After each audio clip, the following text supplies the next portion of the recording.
Hello, everybody. Welcome back to the book log. Today I'm going to be talking about Chess Story by Stefan Zweig. That's the name of the book in the edition I read. Apparently, other editions are published under the name The Royal Game or literally just Chess. I decided to pick this book up because I like chess. It's a minor hobby of mine. I wouldn't say I'm very good at it, but I do follow it to some degree, and I've heard a few people at this point say that this is their favorite chess book, or that this is the best novel about chess, or I guess novella in this case. Not sure how much competition there really is for that title, but I can definitely understand the sentiment now that I've read this. On one hand, this book is very literally about chess as a game. If you're a fan of chess, either as a player or an observer, there's a lot of good chess-related content in here. Obviously, Stefan Zweig had at least some familiarity with it as a practice. He references openings and strategies and various real chess grandmasters from the time. But as you can imagine, this book is also operating on some deeper levels as well. It uses chess as a device to explore the lives and the psychology of these main characters. And I think it's kind of perfect because chess itself, in a lot of ways, is a deeply metaphorical game. It's never just about the game itself. It's about control and power. It's about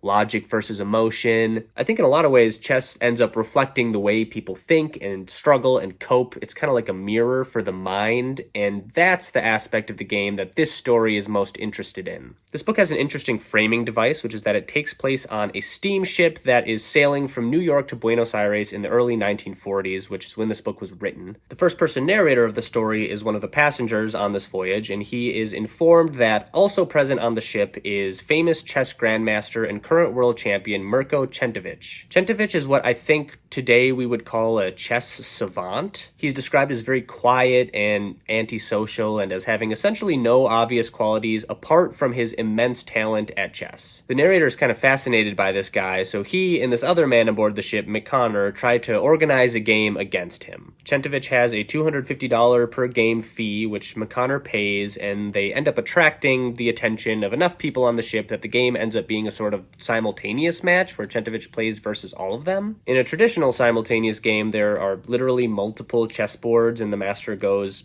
person to person, playing one move at a time on each board. However, since there is only one board on the ship, it ends up just being one big group all working together against Centovic. So after he makes his move, he walks away and lets the group deliberate together about what they want their next move to be. In the first game, Centovic defeats them all handily, but in the second game, right as they're about to lose again, they are interrupted by a man named Dr. B, who is able to single-handedly guide the game to a draw. The narrator is pretty astonished that this random guy appears to be a strong enough player to defeat this grandmaster, so he tracks him down on the ship, and Dr. B tells his story, which takes up a large percentage of this whole novella. The gist of it is that he was a lawyer who managed the assets of some Austrian nobility and clergy. During this time, in the early 1940s, Austria was famously under Nazi control, and so Dr. B was arrested by the Gestapo so they could extract information from him in order to steal the assets. But instead of putting him in jail or a concentration camp, the Gestapo imprisoned him in a hotel room. The conditions of the room itself are pretty regular, but he is completely isolated without human contact for months. He can't see the sky from his room, so he never knows what time it is, and he sees or speaks with no one except for the occasions in which he is brought to be interrogated by the police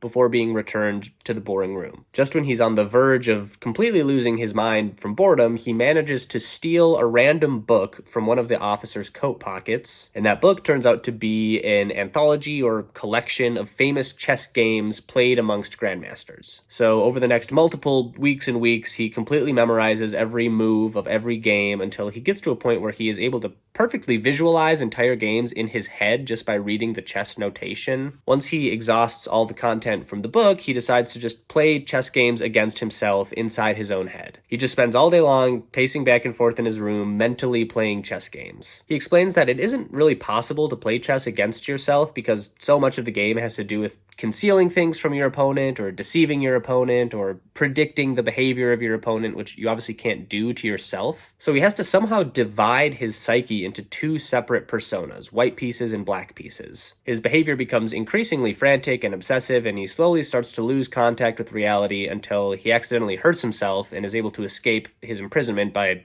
going to the hospital, basically. Even though he was explicitly advised by his doctor to not play chess any longer, the passengers persuade him into a rematch with Chentovich, and he agrees, primarily because he wants to determine if his chess ability was real or just a complete delusion. And it turns out it was real. Dr. B shockingly manages to defeat world champion Chentovich in their first match together. In their rematch, though, it goes a little bit differently. Chentovich has figured out a little about Dr. B's psychology and starts to intentionally take the full 10 minutes before every move. Given Dr. B's history with isolation and waiting, this is incredibly agitating to him, and he starts to kind of revert back into some of his old manic behavior. He starts pacing back and forth and talking to himself, and you suddenly realize he's doing the same thing he used to do. He ends up getting confused and playing a check that's not actually there because he's playing a totally different game inside his mind. He eventually snaps out of the frenzy, resigns the game, and withdraws back to his room. And as he leaves, Chentovich comments that Dr. B actually had been mounting a reasonable attack.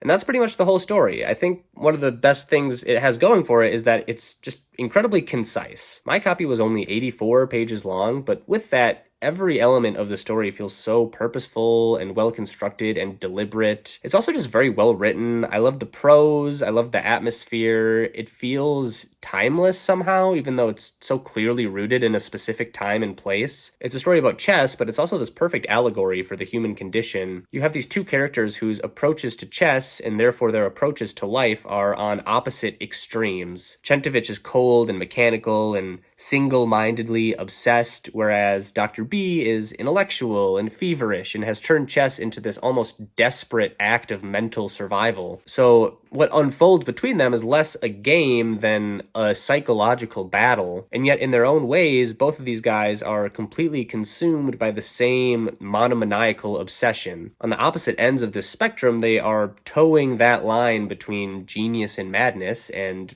I think what a better vehicle to explore that than the game of chess. I'm going to give this story a solid 8.